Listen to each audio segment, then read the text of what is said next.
Hello! Hi! Welcome to cooking with mummy YouTube channel. ఈరోజు మా mummy ఏం cooking చేస్తుందో చూద్దామా? సో, ఈరోజు మా మమ్మీ క్యాబేజ్ ఫ్రై చేస్తుంది. సో, ఆ క్యాబేజ్ ఫ్రైకి ఏమేమి కావాలి మమ్మీ? ఉల్లిగడ్డ, పచ్చిమిరపకాయలు, క్యాబేజీ, పచ్చి కొబ్బరి. క్యాబేజీ కట్ చేసుకోండి. కట్ చేసుకున్న క్యాబేజీని 2-3 సార్లు కడుక్కొని పక్కకు పెట్టుకోవాలి. కడిగి పెట్టుకున్న క్యాబేజీలకు పచ్చిమిరపకాయలు చిన్నగా కట్ చేసుకొని వేసుకోవాలి. పచ్చిమిర్చి కట్ చేసుకున్న తర్వాత కరివేపాకు కట్ చేసుకొని వేసుకోవాలి. తర్వాత కట్ చేసుకున్న ఉల్లిపాయలను వేసుకోవాలి.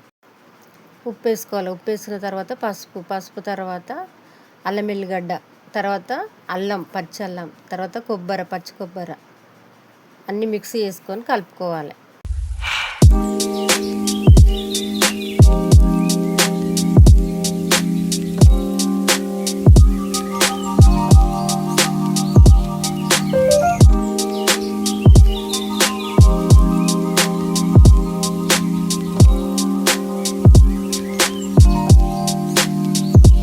స్టవ్ అంటించి డేక్ష పెట్టి అందులో ఒక పావు నూనె పోసుకోవాలి. తర్వాత వేడైనాక ఆవాలు జీలకర్ర వేసుకోవాలి. ఆవాలు జీలకర్ర వేగినాక ముందుగా కలిపి పెట్టుకున్న క్యాబేజీని అందులో వేసుకోవాలి.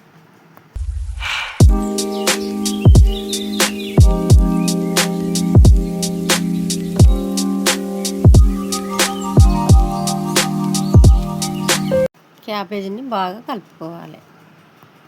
క్యాబేజీని మంచిగా కలుపుకొని 5 నిమిషాలు అయినాక మూత పెట్టేసుకోవాలి.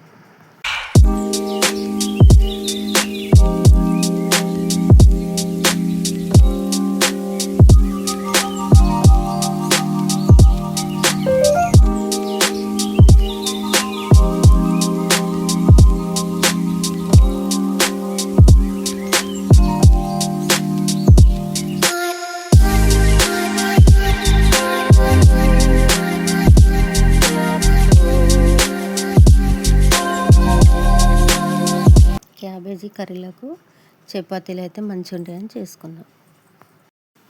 సో, ఇప్పుడు మనం క్యాబేజ్ ఫ్రై ఎట్లా చేయాలో చూసుకున్నాం కదా. ఇప్పుడు సాంబార్ చేసుకుందాం. సాంబార్కి ఏం కావాలంటే మునక్కాయలు, క్యారెట్, టమాటా, దోసకాయ, ఉల్లిపాయ, ఆలుగడ్డ అన్నిటినీ చిన్న చిన్న ముక్కలు కట్ చేసుకొని కడిగి నీళ్ళు పోసి పొయ్యి మీద ఉడకబెట్టాను. పొయ్యి మీద పెట్టుకున్న తర్వాత కొంచెం పసుపు, కొంచెం ఉప్పు వేసుకోవాలి.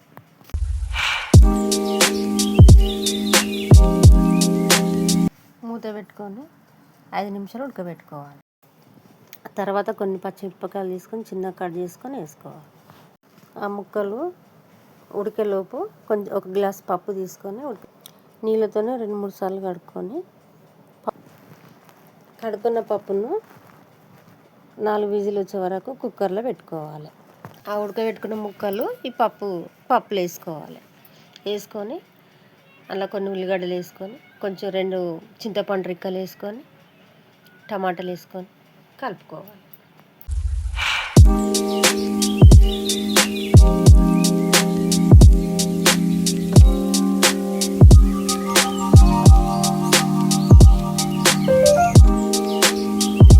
కలుపుకున్న తర్వాత 2 గ్లాసుల నీళ్ళు పోసుకోవాలి.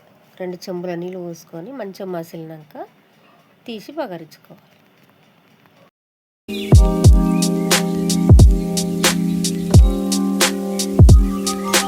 సాంబార్ మసులుతున్న టైంకి సాంబార్కి పోపు ఎట్లా తయారు చేసుకోవాలో చూద్దాం. పొయ్యి మీద చిన్న డేక్ష పెట్టుకోవాలి. కొంచెం నూనె, ఒక పావు నూనె, ఆవాలు, జీలకర్ర, కరివేపాకు, పచ్చిమిరపకాయలు, పసుపు, సాంబార్ పొడి వేసుకొని బగారించుకోవాలంతే.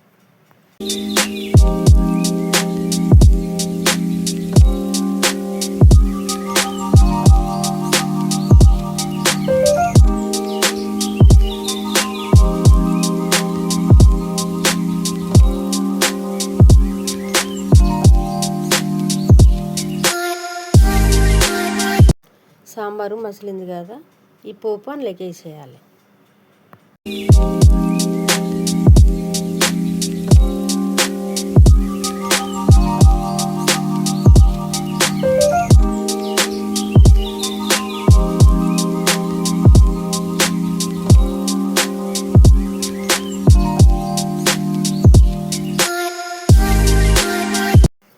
అంతే, మన సాంబార్ రెడీ అయిపోయింది.